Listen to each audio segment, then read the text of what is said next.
Voilà, vous êtes de retour ici dans les studios de MN Télévision. L'émission, c'est toujours la grande interview et l'invité n'a pas changé, c'est toujours l'ancien député Abel Masengo qui est venu ici pour une note d'information. La grande interview n'est pas un prise en otage par les hommes politiques ou les femmes politiques. C'est une émission qui reçoit tout le monde. La preuve en est qu'on a reçu ici Madame Barros, qui a été rendue handicapée par un certain Odjedj à Pointe-Noire qui avait dit haut et fort que lui, sa poche est trop profonde, voilà son image, et que rien ne peut l'arriver ici dans cette république. Et M. Obara lui a démontré que le Congo n'est pas une république bananière. Ça veut simplement dire quoi? Il n'y a pas de vache sacrée dans cette république. Même si vous êtes ministre, président de la république, vous devez respecter la loi. Et voilà, on revient ici pour ce que vous parlez d'un ministre. Sachez que M. Mabiala, c'est un ministre de la République. Donc, quand vous dites quelque chose, il faut avoir des preuves. Alors, qu'est-ce que vous aviez avec M. Mabiala? Parce que même la semaine africaine, je pense que le réalisateur, M. Jean-Eudes Eboué Loubelo, va un peu nous montrer un peu l'extrait du journal. Parce que nous, ici, quand on veut dire quelque chose, on a des preuves, on n'a rien inventé. Voilà un extrait du journal Talassa qui avait écrit là-bas. Le ministre Mabiala a pris la main dans le sac en 2011. Et puis, vous avez encore un autre journal, parce qu'on n'invente rien. Pour ceux qui sont qui font la conspiration, la théorie de la conspiration, qui pensent que nous inventons, nous faisons ici des sons professionnels. Voilà encore la semaine africaine. Vous avez vu l'extrait de la semaine africaine qui disait l'ancien député Abel Masengo n'entend pas se laisser faire devant Pierre Mabiala. Pourquoi vous ne voulez pas que M. Mabiala travaille comme il se doit? Quand même, avant que M. Mabiala ne vienne, on ne savait même pas qu'il y avait un ministère comme cela. Il veut faire respecter le plan cadastral de ce pays et vous vous opposez. Pourquoi? Mais je ne m'oppose pas, mon frère. Je vais quand même faire un éclairage par rapport à ce que j'ai vu là. Oui, ce que les confrères ont écrit. L'autre, le premier, c'était Talassa en 2011. Oui. Mabiala a pris la main dans le sac. Et vous saviez bien que cet article a fait bouger. Mais parce que Mabiala n'avait pas d'argument. Il est venu chez moi, il a tout cassé, il a cassé. Ça devait être un règlement de compte. Mais il a cassé parce que peut-être vous n'avez rien respecté, vous n'avez pas de preuves, vous n'avez pas de titre foncier, ou vous avez peut-être usurpé un titre. Mais mon titre foncier n'a jamais eu d'opposition. Vous n'avez jamais eu d'opposition? Il n'y a jamais eu d'opposition. Un titre doit avoir d'opposition. Et un titre foncier, il est inattaquable. J'ai un titre foncier et mon titre foncier, vous savez que le ministre des Finances, il a quand même retracé dans son écrit. Il a dit que M. Masengo a un titre foncier. Mais on ne peut pas être plus royaliste que le roi. Parce que lui, il le dit. Parce que c'est le ministre d'État. C'est lui qui s'occupe du portefeuille. Mais M. Mabiala, ce n'est que comme le gendarme. Même lui qui fait le gendarme, qui regarde. Mais il y a un ministre d'État qui regarde toutes ces choses. Il connaît, il a un fichier. Peut-être le ministre d'État, comme il a beaucoup de travail, il ne voit pas bien. Le gendarme va voir les détails. Et le diable est dans les détails. Non, le gendarme voit le diable peut-être, comme tu le dis. Non, non, le gendarme, il essaie d'exécuter. Peut-être le ministre, comme le ministre Gilbert Ondongo, il voit grand, il vous donne raison, mais le ministre Mabiala peut-être a vu que vous aviez tort. Oh, si monsieur le ministre Mabiala avait vu que j'avais tort, il devrait vraiment, comme vous le connaissez, passer même dans ses émissions de foncier. Faire comme il le fait d'habitude, mais il ne l'a jamais fait. Il n'a jamais fait. Même le droit de réponse de ce journal-là, de 2011, parce qu'il n'avait pas d'argument. Il savait que ce domaine-là appartient à quelqu'un. J'ai un titre foncier, ça fait plus de 28 ans que je suis là. Mais grave, monsieur Mabiala, je veux y aller droit au but. Il est arrivé, il a cassé chez moi. Et quand en cassant chez moi, en 2011, les enfants ils étaient en pleine année scolaire. Ils sont partis. Ils étaient obligés d'être à Brazzaville. Et ça a donné comme un préjudice à tous mes enfants. Celui qui est au Canada était venu venir ici. Il est pratiquement en phase terminale, le doctorat et tout. Il a eu des difficultés. Il était obligé de travailler dans une banque. Celui qui est en France est obligé de squatter, d'aller habiter chez des amis. difficilement, il a une difficulté pour payer son loyer. Celui qui est en Afrique du Sud, qui est l'enfant où, avec, je ne sais pas si je parle de ministre Osso, avec mon petit là, parce que j'ai eu des enfants. Le ministre Osso a quoi y voir dans cela? Non, le ministre Osso est mon banda, mon rival. Il a eu des enfants, il a sa femme, moi j'ai eu des enfants avec la petite sœur à sa femme. D'accord. Donc, ministre Osso est l'ami. Voilà, je regardais votre relation avec M. Osso, mais je vais dire, qu'est-ce que Osso a avec le problème de votre terrain à Pointe-Noire? Non, le ministre Osso, c'est comme quelqu'un que j'ai voulu, je dois le voir parce que les amis m'ont dit, mais le ministre Osso est très influent dans la zone. Ministre Osso. Quelle influence a-t-il dans la zone? Influence, ça veut dire qu'il est écouté. Il est écouté par ces jeunes comme les Mabiala et tout ça. Donc souvent, Mabiala est souvent chez le ministre Osso. La fiche est faite par mes enfants. Parce que mes enfants fréquentent la famille. Et quand vous êtes allé là-bas, qu'est-ce qui s'est passé? Moi, je ne suis pas allé là-bas. Ce sont mes enfants qui sont allés chez le ministre Osso. Oui. Ils sont allés pour plaider leur cause.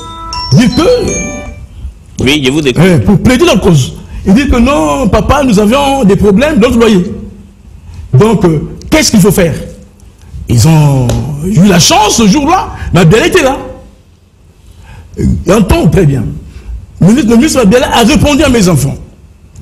Vraiment, je sais bien que vous êtes partis là, mais ce que je vais faire, le derrière, là où il y a les entrepôts, là où on prend l'argent et tout ça, vous pouvez garder. Mais le devant, je ne peux pas vous laisser ça. C'est ce que le ministre Mabiala avait répondu à mes enfants. Bon, ils sont arrivés, j'étais obligé de faire l'écrit quand même, le ministre Osso, comme mon fils qui est en Afrique du Sud. Elle m'a dit, il faut écrire au ministre Osso. Vous avez écrit au ministre, mais monsieur... Pour qu'il puisse regarder cette affaire. Est-ce que le ministre Osso, quand vous avez écrit, a regardé l'affaire? Bon. Est-ce qu'il a regardé l'affaire? Le ministre Osso, quand je suis arrivé, je lui ai remis le dossier. Est-ce qu'il a regardé? Quand j'ai remis le dossier, je vais vous dire. Non, on ne va pas rester ici pour parler de ça. Non, le ministre Osso n'a pas regardé l'affaire. Mon fils a appelé le ministre Osso, qui est sur l'Afrique du Sud. Il dit que nous, on ne donne plus l'argent. Papa vraiment essaie de voir, papa les difficultés, les maisons sont séquestrées, tout ça. Mon fils a dit, il a parlé au ministre Osso. Et le ministre Osso a répondu à mon fils que le dossier là, on dirait que ton père n'a pas raison. Voilà, le ministre Osso dit, on dirait que ton père n'a pas raison.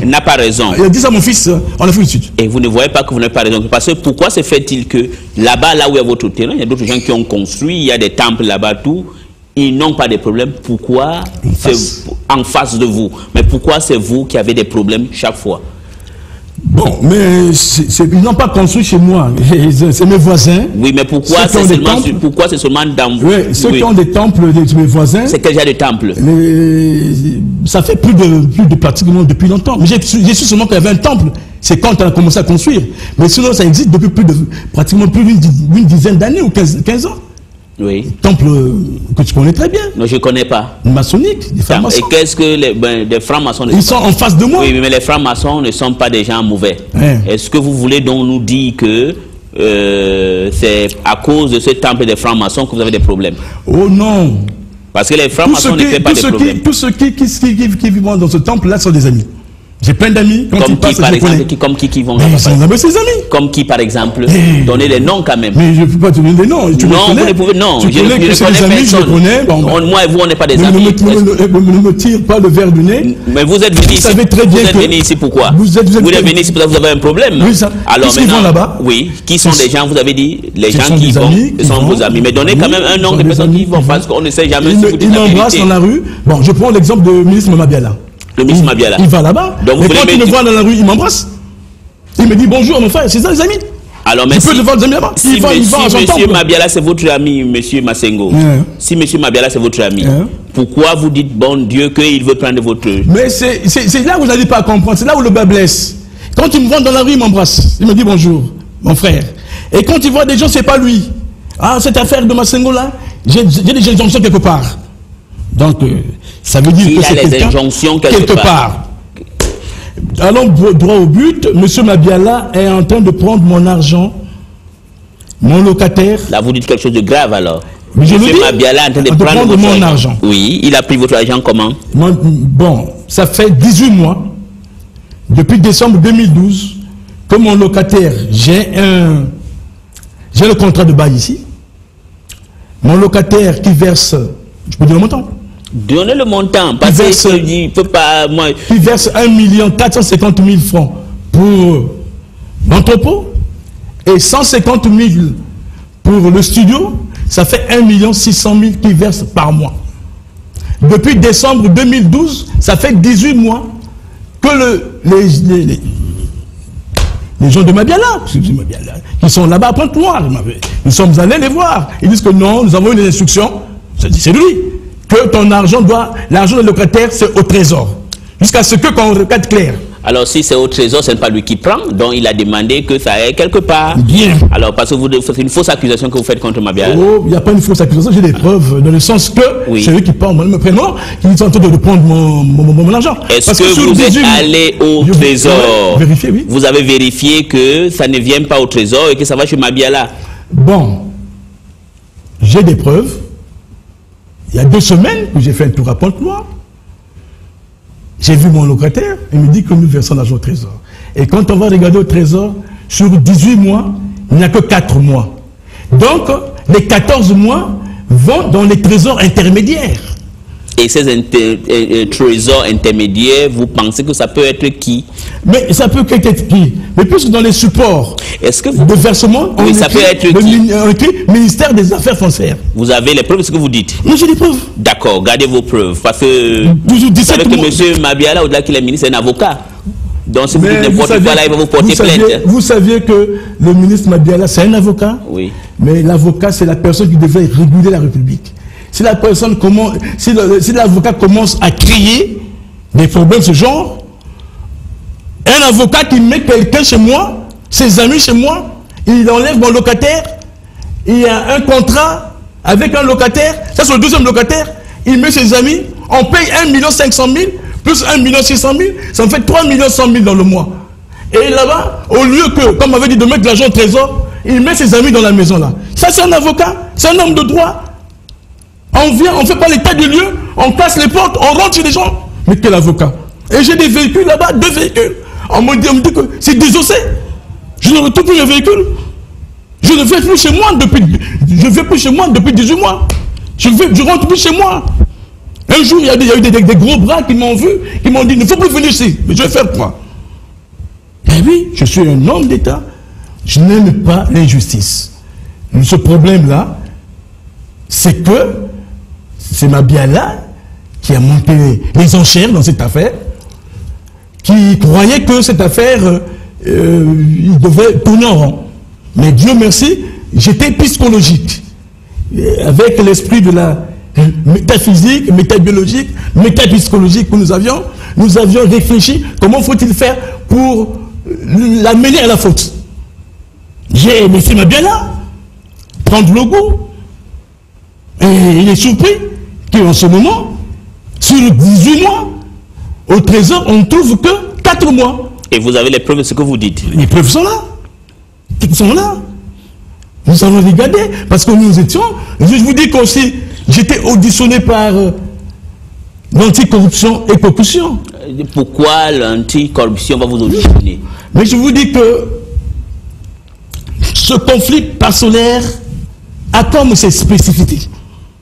C'est un conflit parcellaire. Non, dites-moi pourquoi la commission anticorruption va vous auditionner.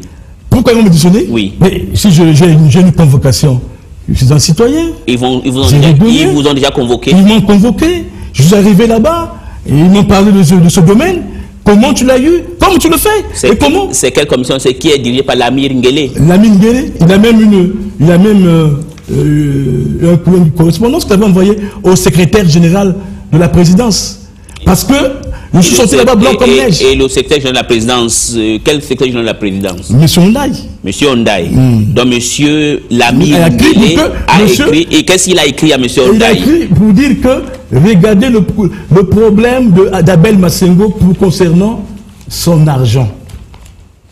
Donc il y a un problème. Mais revenons, vous avez un problème, de foncier.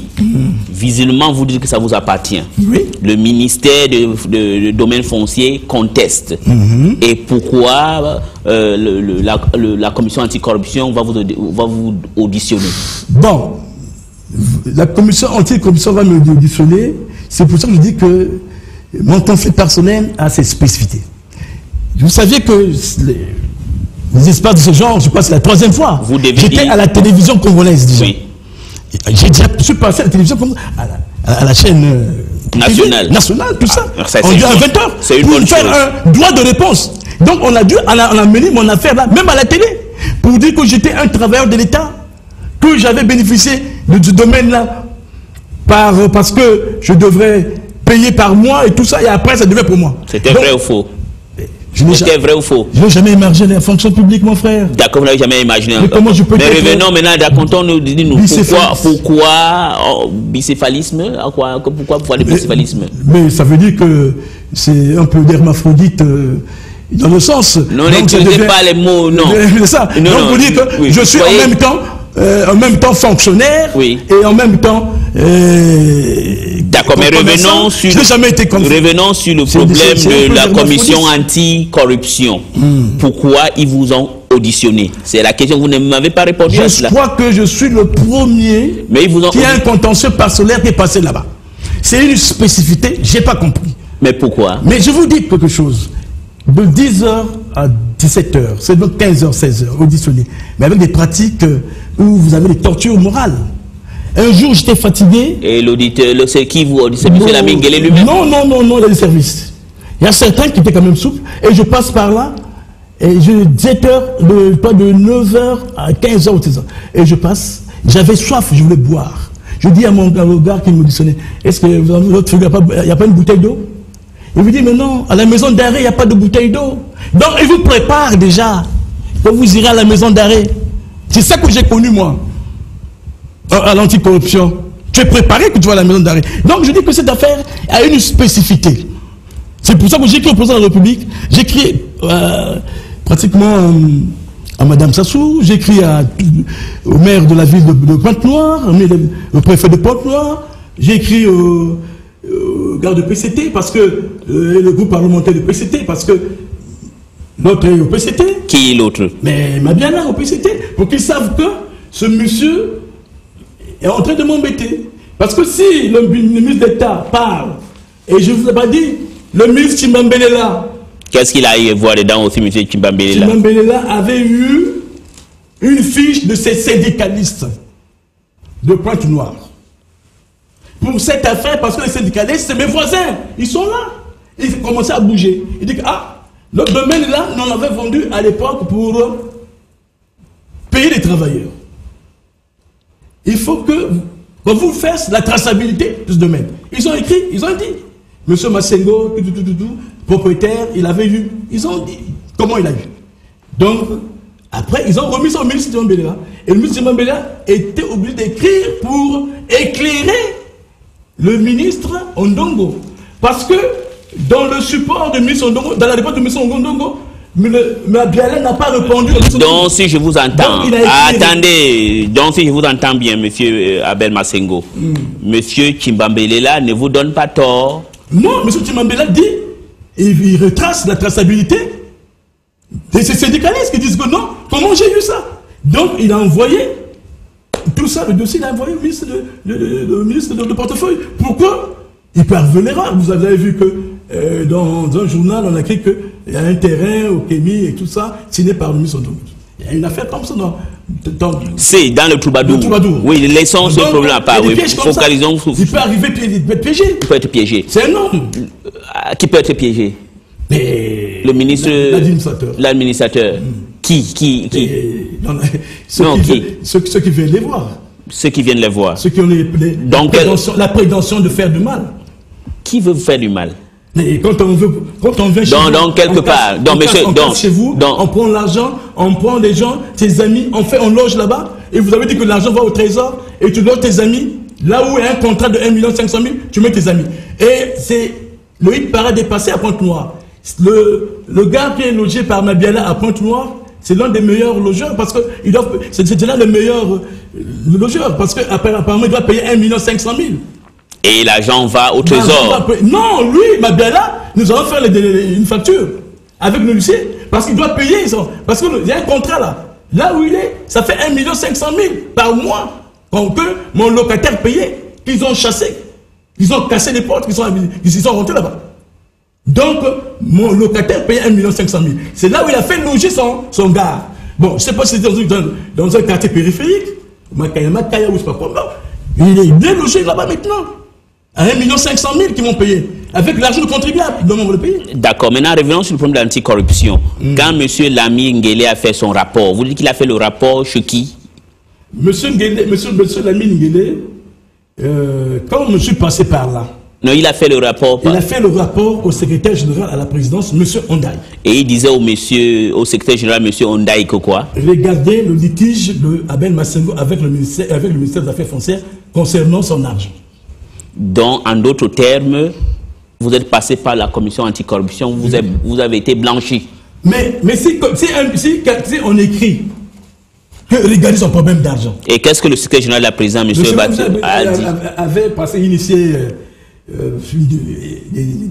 gens de la DDCELBA, conduits par le directeur de la DDCELBA, une mission de 2 ou 3 personnes, sont allés là-bas pour faire les enquêtes. Et jusqu'à là, nous attendons les résultats de ce qu'ils ont donné. Mais on ne peut pas réinventer la roue. J'ai un titre foncier inattaquable. C'est chez moi. La traçabilité est faite par le ministre des Finances. La traçabilité est faite par le ministre Chimambelela. La traçabilité est faite par les syndicalistes de la pêche. On ne peut plus réinventer la roue. À moins que nous allons maintenant se promener et dans la rue, la tête en bas, les pieds en l'air. Mais sinon, je ne vois pas comment on peut réinventer la roue. Je suis dans les normes. Et maintenant, qu'est-ce que vous voulez donc que le ministère du foncier fasse? Mais le ministère du foncier doit... Moi, j'ai écrit au président de la République. J'ai écrit à tout le monde. Le ministère du foncier a cassé chez moi. J'ai un titre foncier. Un terrain qui a été borné. Et quand je l'ai acheté, il y a eu les gens du ministère, il y a eu des gens qui ont voulu à ce qu'ils me puissent me délocaliser. Ils m'ont fabriqué un permis, pas de ce terrain. Qui sont les gens? Je vous ai dit, c'est un problème. Qui sont les gens qui ont voulu qu'on vous délocalise? C'est comme ça, c'est à l'époque, je te parle, la délocalisation se passe à l'époque de 96 de l'histoire. Donc les gens ont réfléchi. Quand on m'embêtait pour dire que le terrain c'est pour le ministre. Mais le ministre Lekunzu. Voilà, et cette période-là. Et ça appartient à M. Lekunzu. Ça appartient à Lekunzu. Ça appartient à M. Lekunzu.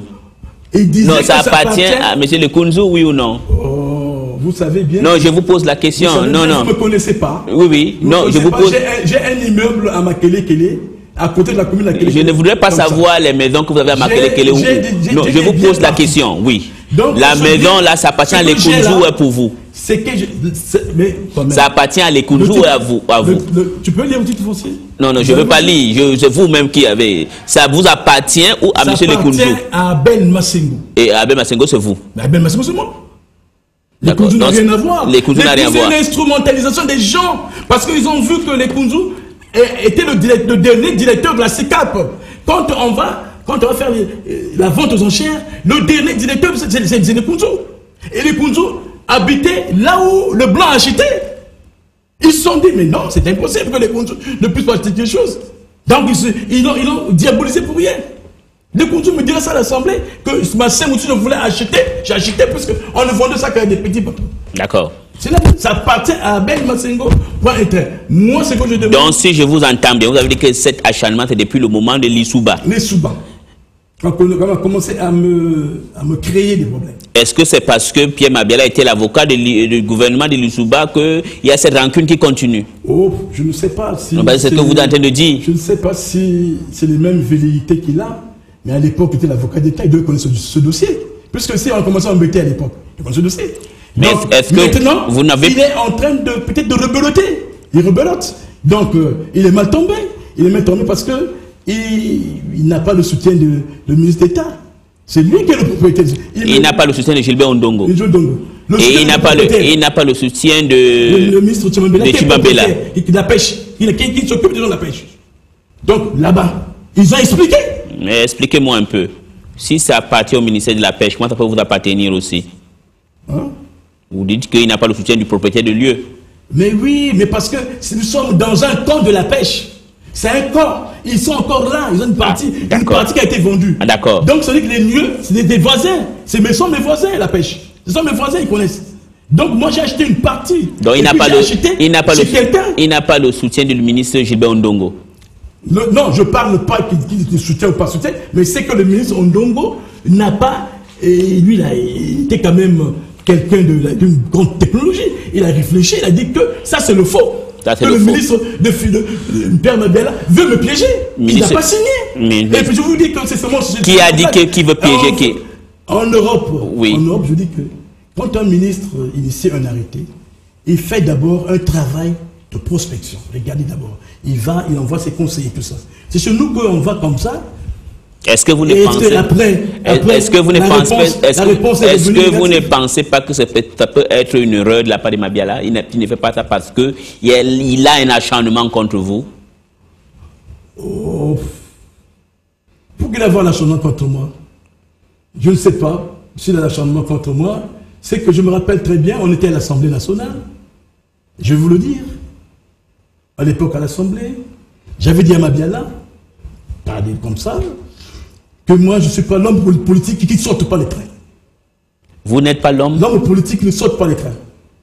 Et que cela veut dire? Ça veut dire que vous avez, quand vous êtes en France, vous avez un train qui prend Noisy-le-Grand, Champigny, vous avez un train qui prend Charles de Gaulle, l'Étoile. Quand tu vois les barbouzes, tu sautes les trains. Donc ça veut dire qu'un homme politique n'est pas constant. Ça veut dire que quand tu as choisi à être avec des gens, tu vas jusqu'à là. Vous avez vu qu'au niveau de la conférence nationale, il y a des gens qui ont sauté les trains. D'accord. Qui ont laissé le président de Bruxelles. Après qu'ils sont devenus des petits hommes politiques. Donc, vous m'avez dit ça, je ne suis pas un homme politique qui saute les trains. Vous n'êtes pas un homme politique qui saute les trains. Le train. Ouais. Voilà. Donc c'est ça qu'il... Ça c'est des choses que au niveau de l'Assemblée, on était là comme... moi je tirais la corde de mon côté, et lui sur la corde de ton côté. Donc il y a eu cette chose comme ça. Donc si j'entends bien... L'achangement est venu par là parce que j'avais réitéré ça au niveau de ces bureaux, au niveau des cadastres.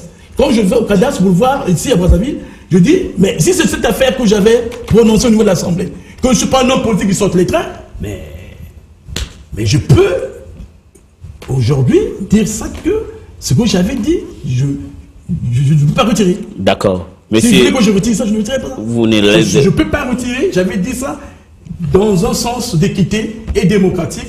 Je suis un homme politique constant. Il y a certains hommes politiques qui ne sont pas constants, qui sont très trains. D'accord. Je vais vous poser une autre question qui n'a rien à voir. La dernière, le terrain de Pointe-Noire, que vous êtes en contentieux avec le ministère des Affaires foncières, vous appartient. Vous êtes sûr qu'un terrain qui n'appartient pas à quelqu'un... Bon, ça vous appartient, oui ou non? Le terrain m'appartient. On ne peut pas laisser 28 ans dans un terrain comme ça. D'accord, bon, voilà, autre question. 28 ans. Autre question. Ils étaient où? Autre question. Et puis quand je l'achète, certains... Oui, mais la dernière question que je veux... Avant-dernière question, est-ce que vous avez, monsieur Lekunzu, c'est lui qui vous a donné l'argent d'acheter à son nom? Oui ou non? Bon, les gens... Oui ou non?